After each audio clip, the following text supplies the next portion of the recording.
South Africa has for years wrestled with a dangerous question. How do you tell the truth about powerful wrongdoing and survive it? This week, that debate sharpened again after an apparent attempted hit in Boksburg involving a person linked to testimony at the Madlanga Commission, reigniting public fear that witnesses and whistleblowers are exposed long before the justice system can protect them.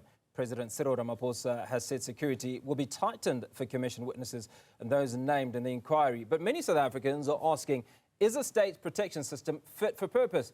And why do people still feel safer staying silent? To unpack this conversation, the safety of whistleblowers and state witnesses, the incentives and risks, and what needs to change structurally, we're joined by Dr. Hugo Ribatika from the Sociology Department at the University of Johannesburg.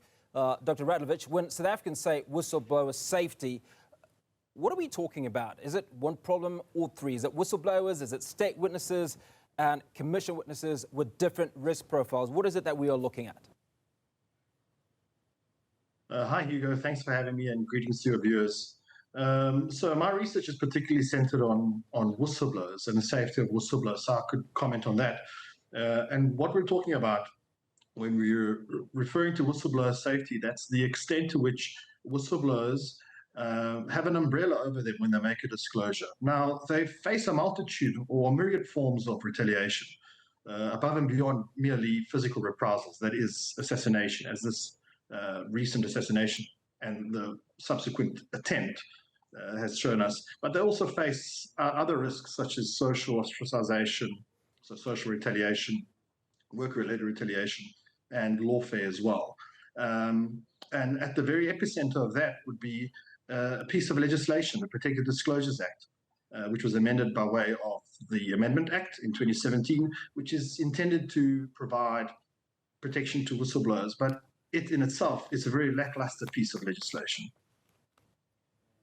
So much of this legislation, Doc, is intended, right? So let's talk about where we are at the moment. And we talk about this situation where an individual who's, after that attempted hit linked to the Madlanga Commission, has his vehicle riddled with bullets. How much confidence does this give to state witnesses and others who have a huge amount of information that would be important to some of the cases that the state has against various individuals? No, I think it significantly detracts from the confidence.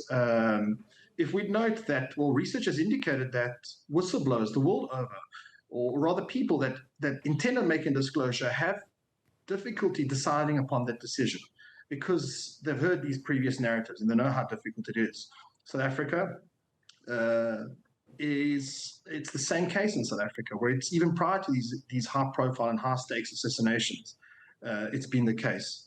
Now, when we see more frequent and more brazen attacks on whistleblowers or those people making disclosures, it seems to further instill, and your previous speaker had said that it's instilling a sense of fear. And I would have to concur with him and say that definitely it elicits higher degrees of fear and a higher aversion to wanting to come forward and blow the whistle because you're listening to these stories and you're following them on a daily basis. So let's touch a little bit on your research. I'm interested in knowing what the obligations are to potential whistleblowers, right? So and witnesses, if you will. Outside of a subpoena, are individuals mandated to come up and testify, or if a case where you fear for your safety, do you then not cooperate? So it's interesting. I don't know to what extent. So I haven't looked at commissions of inquiry or having to testify, or being mandated to testify. But what's interesting, there is an act, the PRECA, which obligates individuals to come forward in positions of power and to report any sort of malfeasance of 100,000 rand or more within the given organization. Essentially, if we look at whistleblowing, we understand it as it is a voluntary act where an individual has a perceived or has a perception that a wrongdoing is occurring or is about to transpire, and they report that to an authority that they believe has the capacity to effect remedial action. And that can be according to three channels: internal, so within the organization; external, which is a regulator. South African legislation makes provision for that. They make provision for the public protector, as well as the Auditor General, amongst others, and then they can go public, so to the media. I view General Mkhwanazi's disclosure as a disclosure because he had gone public, what he perceived to be wrongdoing, and he was an organization insider. So it is a voluntary act, but there are certain legislations, and one would have to go deeper into those discussions, that obligate individuals to have to come forward. But I think that the post-disclosure response in South Africa is very bad, particularly because of blacklisted legislation, and secondly, because of implementation of that law, and because of a lack of an umbrella, so to speak, being absent for the protection of whistleblowers.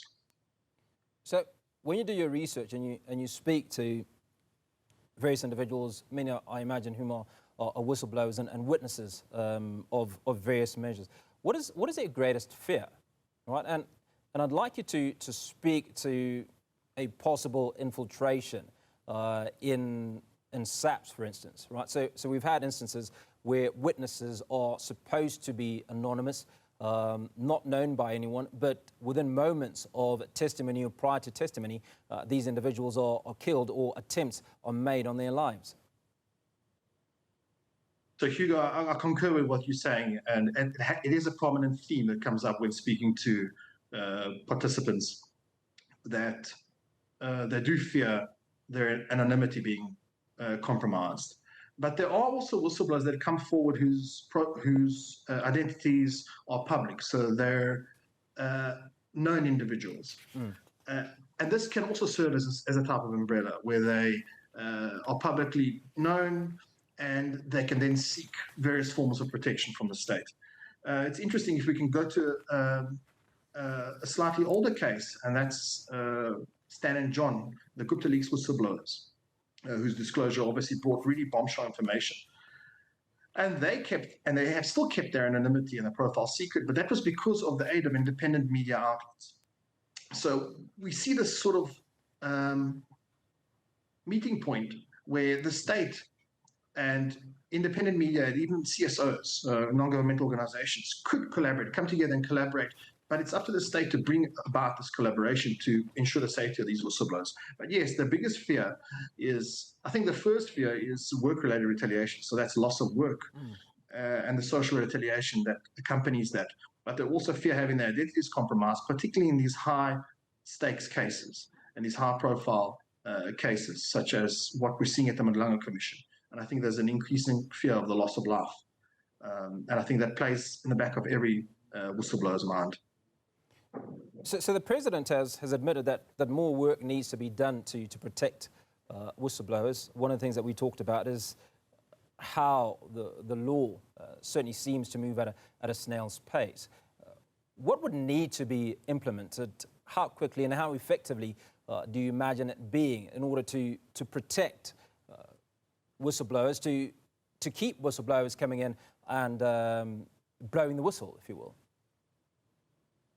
So some measures have been taken. There is a discussion document that's out that's looking for the reform of the primary whistleblower instrument.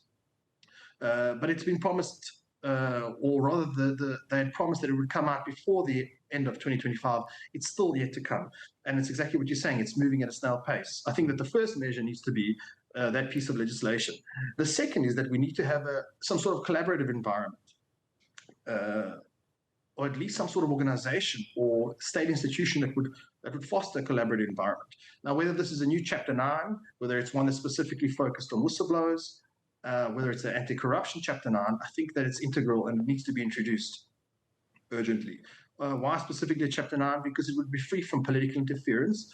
And as we know, Chapter 9 institutions are there to advance South Africa's democracy, according to Chapter 9 of the South African Constitution. And what I mean by collaborative space, what they could do is pool resources and create collaborative relationships with non-governmental organizations, media outlets, to foster and build this umbrella. It's just a question of whether there is enough political will and there is enough capacity to execute something like this. So we talked a little bit about the possibility that certain whistleblowers or witnesses might be exposed courtesy of individuals within the system that choose to expose them. But there's also social media where people continue to speculate and raise names and throw names into the hat, for instance, of who might be a state witness or who witness D or witness F is. How has the digital environment changed, and how has it impacted potentially the amount of risk that state witnesses or whistleblowers are exposed to? So I haven't done any research regarding digital disclosure or the impact of the digital environment on disclosure or whistleblowers, but I think that's very fascinating. It's something that needs to be studied.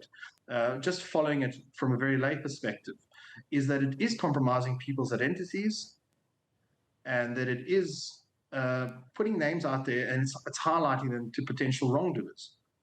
And this access to media or social media has really brought information to the fore. It's no longer moving at a snail pace, so we can see who's blowing the whistle and what they're blowing the whistle on. And I think it inevitably, don't have any sort of empirical evidence to support this, but it has to be affecting those people that are, or rather the safety of those people that are coming forward.